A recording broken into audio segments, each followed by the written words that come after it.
வணக்கம்.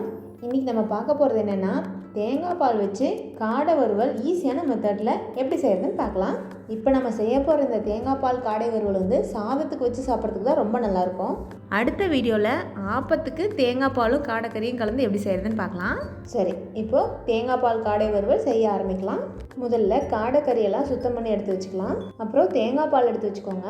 தேங்காய் பால் எடுத்து வைக்கும்போது ஃபஸ்ட்டு எடுக்கிற திக்கான பால் எடுத்து தனியாக வச்சுக்கோங்க. மூணாவதாக எடுக்கிற தேங்காய் பாலை கறி வேகிறதுக்கு வச்சுக்கலாம்.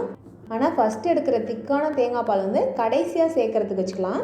தேங்காய் பால்லாம் எடுத்து வச்சதுக்கப்புறமா சட்டி அடுப்பில் வச்சு செய்ய ஆரம்பிச்சிடலாம்.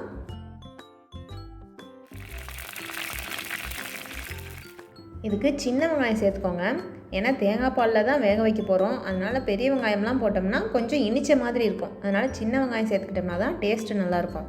தேவையான அளவுக்கு உப்பு, கொஞ்சம் மஞ்சத்தூள்,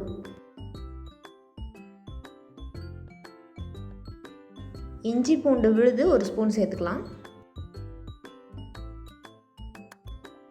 கொஞ்சம் நல்லா வதக்கி விட்டுட்டு சுத்தம் பண்ணி வச்ச காடைக்கறியை சேர்த்துக்கணும்.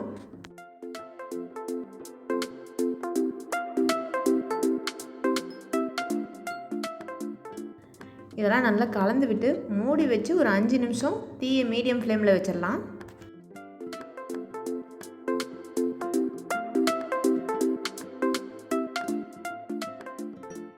இப்போ இதில் காரத்துக்கு தேவையான அளவுக்கு கறி மிளகாத்தூள் சேர்த்துக்கோங்க.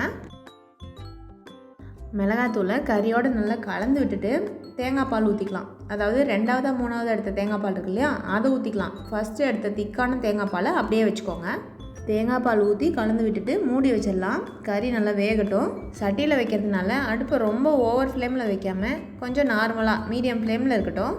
இது வேகிறதுக்கு கரெக்டாக 25லேருந்து 30 நிமிஷம் ஆகும். இது பார்த்திங்களா, இப்போ வந்து 25 நிமிஷம் ஆயிடுச்சு. கறியை இந்தளவுக்கு வெந்துடுச்சு. தேங்காய் பாலும் இந்தளவுக்கு சுண்டி இருக்குது. இதை வந்து இன்னொரு 5 நிமிஷத்துக்கு மூடி வச்சிடலாம். ஏன்னா அந்த தேங்காய் பால்லாம் கறியோடு சேர்ந்து சுண்டும்போது டேஸ்ட் இன்னும் கொஞ்சம் கூடுதலாக வரும். இப்போது தேங்காய் பால்லாம் நல்லா சுண்டிடுச்சு. கறியும் நல்லா சாஃப்டாக வெந்துடுச்சு. இனிமேல் இதில் அந்த திக்கான தேங்காய் பால் எடுத்து வச்சுருந்தோம் இல்லையா, அதை ஊற்றிட்டு உடனே தீயை அணைச்சிடலாம். நான் சட்டியில் வச்சுருக்கிறதுனால தீயை அணைச்சதுக்கப்புறமும் அந்த சூட்லேயே கொஞ்சம் அந்த தேங்காய் பால்லாம் நல்லா கொதி வந்துடும். சட்டியில் வைக்காமல் வேறு ஏதாச்சும் பாத்திரத்தில் வச்சுருந்திங்கன்னா கொஞ்சம் ஒரு கொதி விட்டு தீயை அணைச்சிடுங்க. இதில் விருப்பப்பட்டால் கொஞ்சம் மிளகுத்தூள் தூவிக்கலாம்.